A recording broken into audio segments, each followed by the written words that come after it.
Bom, pessoal, a gente vai hoje fazer uma aula aqui, certo? Em que o propósito dessa aula é a gente verificar tanto a importância da gente fazer correção do fator de potência, como também a importância da gente estudar essa metodologia que, que compõe, né, esse procedimento, e também fazer uma aplicação prática, entre aspas, né? A gente vai tentar fazer um exemplo aqui utilizando um motor da VEC e como é que a gente conseguiria calcular a correção do fator de potência desse motor, certo? Então, a gente vai começar essa aula inicialmente recordando alguns conceitos que são necessários, e aí a gente vai partir para a problemática, e depois da problemática a gente vai mostrar como é que resolve o problema e aí aplicar o exemplo, certo? Então vamos lá. Quando a gente fala de alimentação de carga, a gente tem basicamente três tipos de carga, né? A gente vai ter cargas aqui que eu vou representar aqui pela letra R, né? Cargas consideradas resistivas, a gente vai ter cargas consideradas indutivas e cargas consideradas capacitivas, certo? Qual é basicamente a diferença desses três tipos de carga, né? Ou seja, e quando eu me refiro a carga, eu me refiro a algum equipamento que é conectado a uma fonte de energia, certo? Então, qual seria basicamente a diferença entre esses três tipos de carga? Está basicamente na disposição das formas de onda, quando a gente analisa o sinal de tensão e corrente desses três tipos de carga, certo? Então, por exemplo, na carga resistiva, certo? A gente vai ter o seguinte, né? A gente vai ter aqui de preto, né? Considerem como sendo aqui de preto a fonte, o nosso sinal de tensão. E aqui de vermelho a gente vai ter o nosso sinal de corrente, certo? Percebam o seguinte, certo? Embora o desenho não esteja muito bom, mas o intuito aqui é mostrar o quê? Que tanto a tensão como a corrente, nesse caso aqui, elas estão em fase, ou seja, elas começam e terminam em pontos iguais, beleza? Ou seja, ao mesmo tempo que a tensão começa, a corrente também começa e vice-versa, beleza? No caso de uma carga indutiva, como é que se caracteriza uma carga indutiva, certo? Numa carga indutiva, a gente já tem uma configuração um pouco diferente, certo? Então, novamente, a gente tem aqui o sinal de tensão, certo? Só que dessa vez, a gente vai ter uma corrente que ela começa depois, ou seja, ela está atrasada. Se ela começa depois, ela está atrasada em relação à tensão, certo? Então, a forma de onda ela teria mais ou menos uma característica nesse formato. Não seja, ao passo que a tensão, perdão, começa nesse ponto, a corrente começa nesse outro ponto e a gente tem um atraso, certo? E já numa carga capacitiva, certo? A gente vai ter a seguinte configuração, né? A tensão vai ter esse formato e dessa vez, né? A gente percebe que a tensão começou no mesmo ponto, só que na realidade a corrente já começou, certo? Então a gente vai ver que a forma de onda ela se configura dessa maneira, certo? Ou seja, dessa vez, né, a forma de onda da corrente ela está adiantada, ou seja, ela começou antes, certo? Então, certo? Basicamente a gente tem esses três tipos de carga, beleza? Como é que isso daqui, como é que esses três tipos de carga vai influenciar no assunto que a gente vai conversar agora, certo?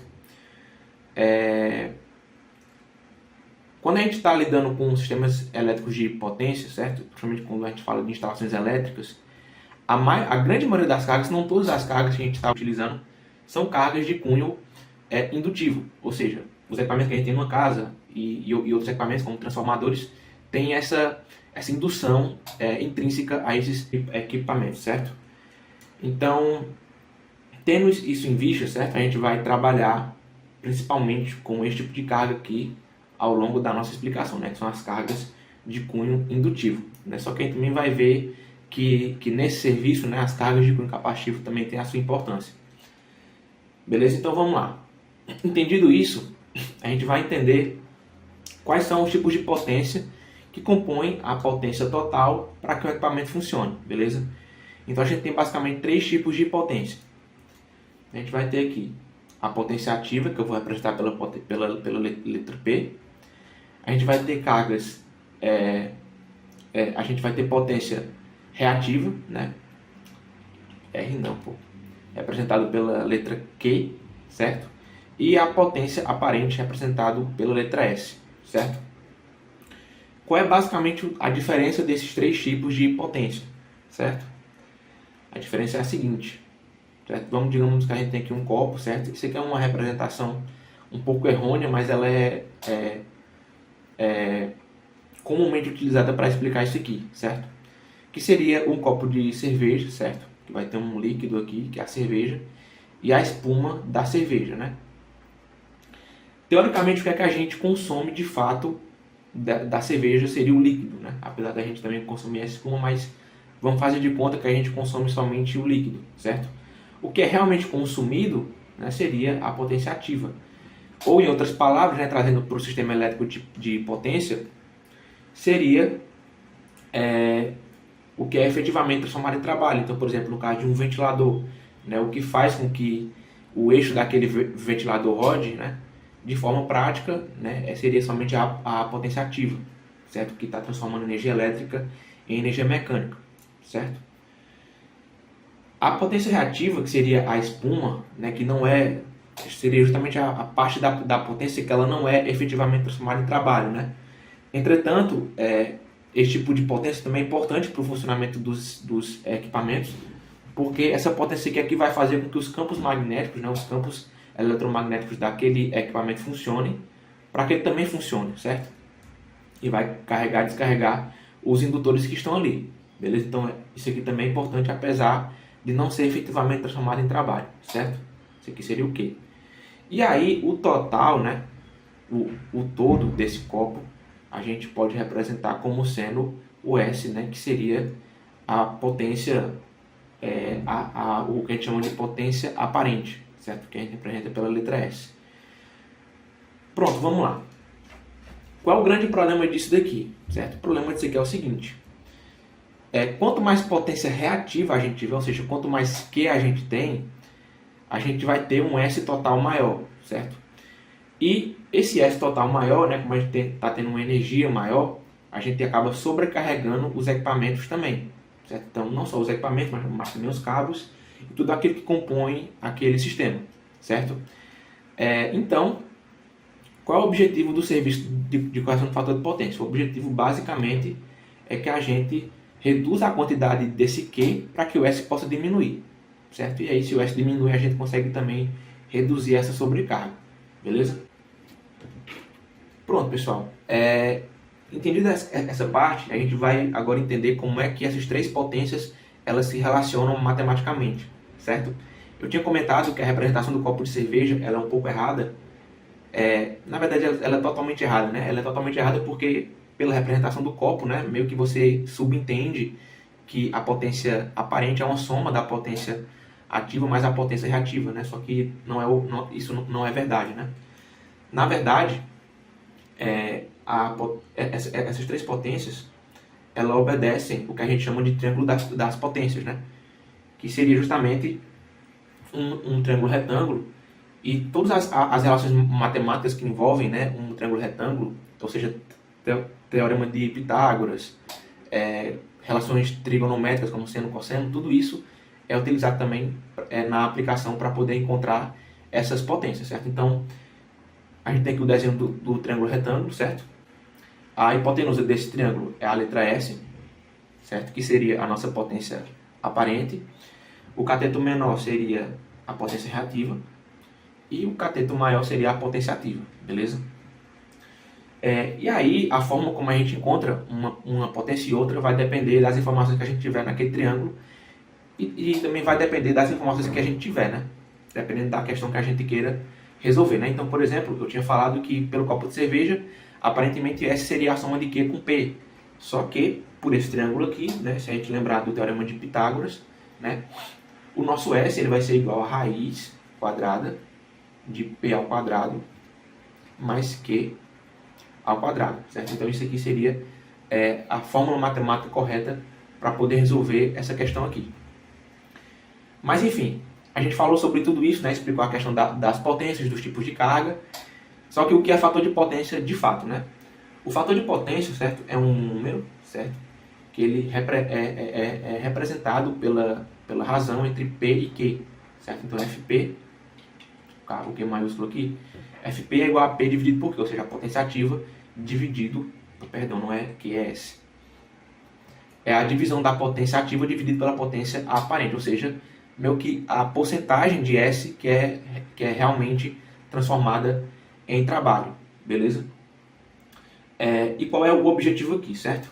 Por norma, esse valor aqui ele precisa ser igual a 0,92, no mínimo, certo? Ele pode ser maior do que isso daqui, mas ele tem que ser no mínimo esse valor, beleza? Entretanto, a gente vai encontrar casos em que esse valor vai ser menor do que esse, menor do que 0,92. Então a gente precisa fazer alguma coisa para corrigir esse valor, ou seja, para trazer no sistema, que o fator de potência total seja 0,92 no mínimo, certo? E como é que é feito isso, certo? Vamos aqui imaginar os terminais de uma fonte, certo? E aí a gente vai ter a nossa carga conectada a essa fonte, né, que vai ser uma carga, né, que tem ali a sua resistência, mas como eu tinha explicado antes, né, como é a maioria das cargas que a gente lida, né, elas vão ter uma indutância, né, perdão pelo desenho, mas ela vai ter uma indutância associada a ela, certo? Essa indutância, né, se a gente tiver aqui o triângulo, ela é representada por esse vetor aqui, né, que é justamente o cateto menor, beleza? E como é que a gente consegue reduzir esse vetor? A gente consegue reduzir esse vetor aplicando um vetor no sentido contrário, certo? Então, lembrando também das cargas que a gente viu, o caso de uma carga indutiva é justamente o contrário da carga capacitiva. Ou seja, para que a gente consiga reduzir a potência reativa indutiva, né, causada por conta dessa indução intrínseca, a gente precisa adicionar uma carga capacitiva, né, que seria uma carga reativa com sinal contrário, certo? Então, a gente colocaria uma carga capacitiva aqui, que reduziria o tamanho desse vetor aqui. E como é que isso seria colocado na prática, né? Basicamente, seria um capacitor em paralelo com o sistema, certo? Que vai fazer com que o fator de potência total ele consiga aumentar, beleza? E aí, aumentando, a gente consegue resolver o problema, certo? Dito isso, basicamente o que a gente vai fazer aqui é descobrir como é que a gente consegue dimensionar esse capacitor e também escolher ele, né, com base nas suas... Bom, pessoal, agora vamos entender como é que a gente faz essa correção desse fator de potência de forma prática, beleza? Basicamente, o que é que a gente tem que fazer, certo? Como eu tinha explicado antes, a gente tem aqui aquele triângulo, né, certo? Que tem esse vetor aqui e a gente quer aplicar um vetor no sentido contrário, certo? Para que a gente tenha um outro triângulo, certo? Nesse sentido, beleza? Vocês concordam comigo que o tamanho desse vetor aqui, né, que é o vetor que eu quero utilizar para diminuir o vetor original, seria o quê? Especificações, né, com o catálogo da VEG, beleza? Dividido, menos esse vetor menor aqui, certo? O que seria esse vetor maior e esse vetor menor? O vetor maior seria a análise da potência reativa, certo? Antes de corrigir o fator de potência, ou seja, antes do valor de fator de potência que eu quero.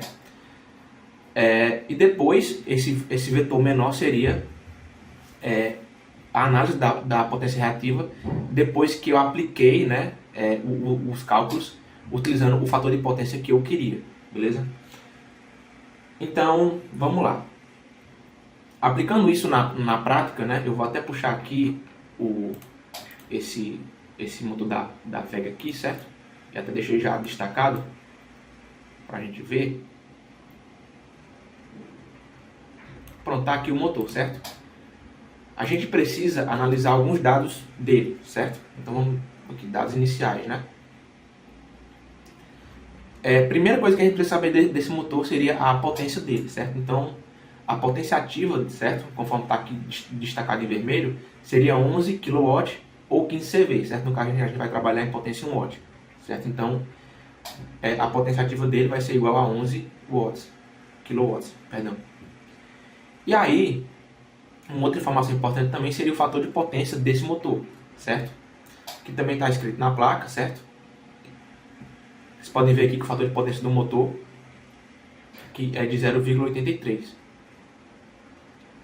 E outra informação importante que a gente precisa aqui seria a informação do rendimento, certo? Que o rendimento, nesse caso aqui, a gente representa pela letra eta, a letra grega eta, que seria 92,4%. Ou só para simplificar aqui e ficar mais fácil, né? Vamos deixar aqui igual a 0,92. Ok? Um detalhe aqui muito importante, certo? A análise de triângulo das potências, ela não leva em consideração as percas intrínsecas do motor. E quando eu falo de percas intrínsecas, eu estou falando de percas por efeito Joule, né? E percas que estão ali relacionadas à própria construção do motor, certo? Que é justamente o que é representado pelo rendimento, pelo valor de 0,92, certo? Então, o valor de potência ativa que a gente vai utilizar é desconsiderando essas percas. Então, a gente tem que fazer o seguinte, a gente tem que dividir 11 por 0,92. Esse valor aqui, ele é igual a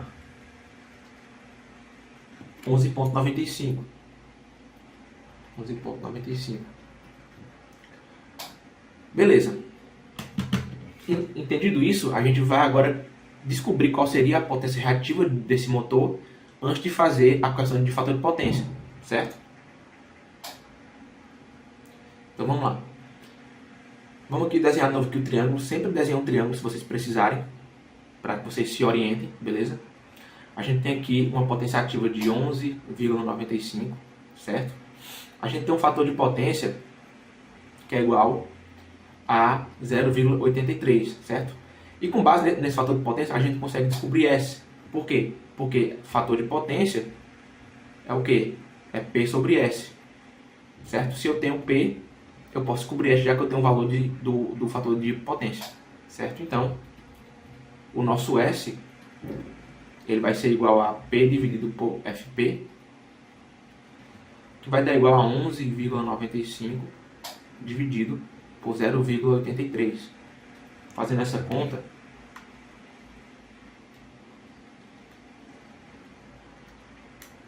a gente chega ao valor de 14,39.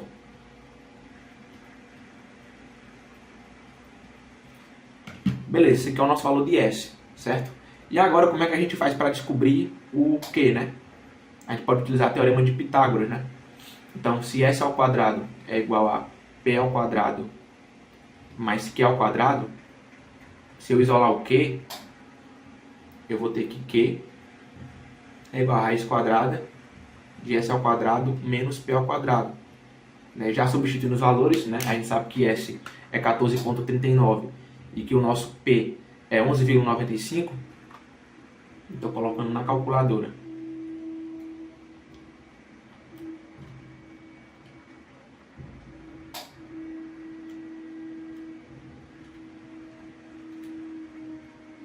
A gente chega que o valor de potência reativa é igual a 8,01, certo?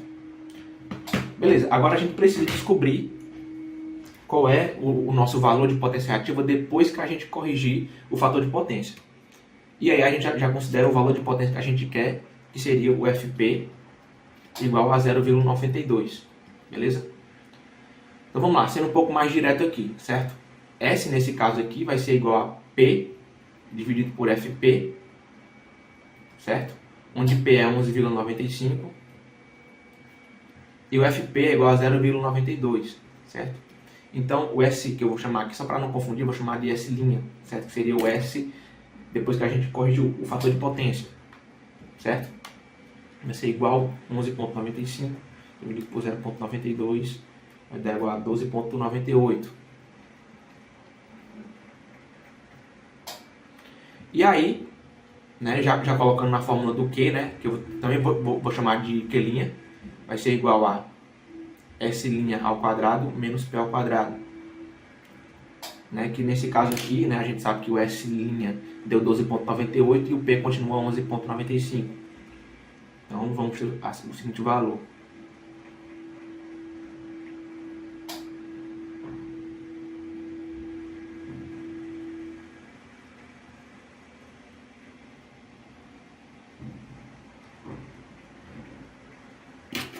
Vai chegar ao resultado de 5,06.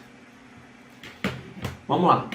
Então, qual seria o valor de potência reativa capacitiva que eu tenho que inserir no sistema, certo? É só subtrair, né? No caso eu vou chamar aqui de Q capacitivo, né? Q cap é igual a 8,01, né? Que seria o vetor maior, menos 5,06, que seria o vetor menor, beleza? Isso aqui vai dar quanto?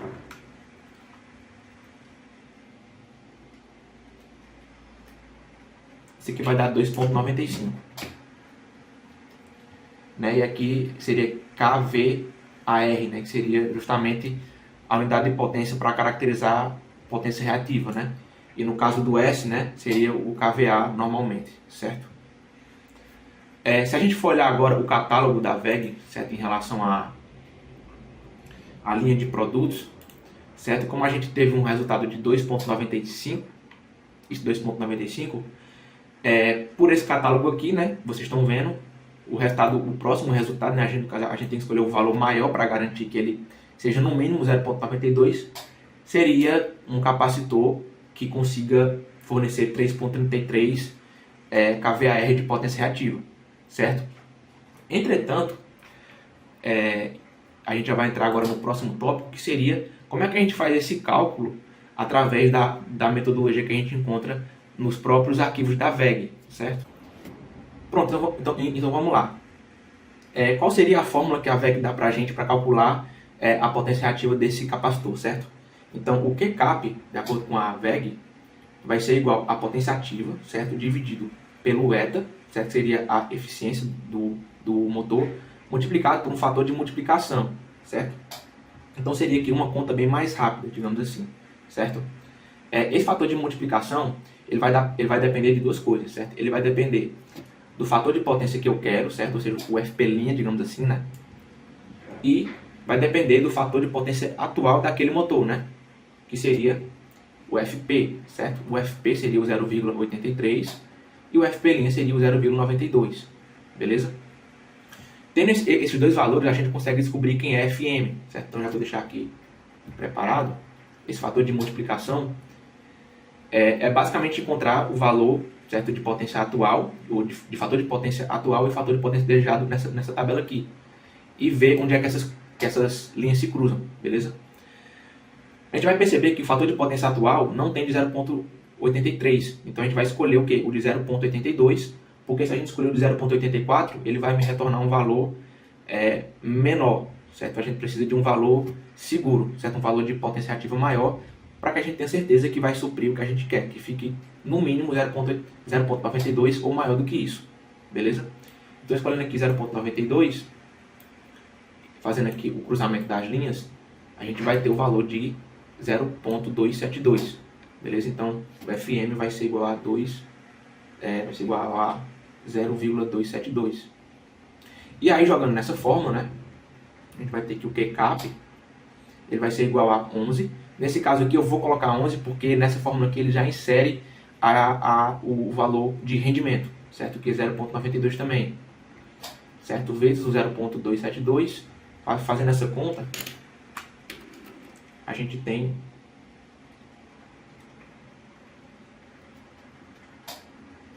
um valor de 3,25, certo?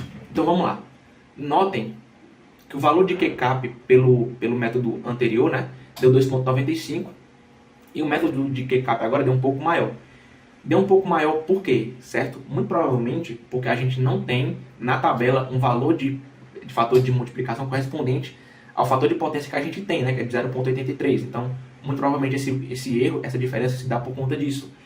Entretanto, mesmo a gente tendo essa diferença, ainda assim, né, se a gente vem aqui na tabela, o valor de potência reativa, né, que a gente vai ter, que seria adequado para a situação, ainda assim é o de 3,33, certo? Então fica aí como é que a gente faz o cálculo do fator de potência e a importância do fator de potência para o sistema elétrico de potência, beleza?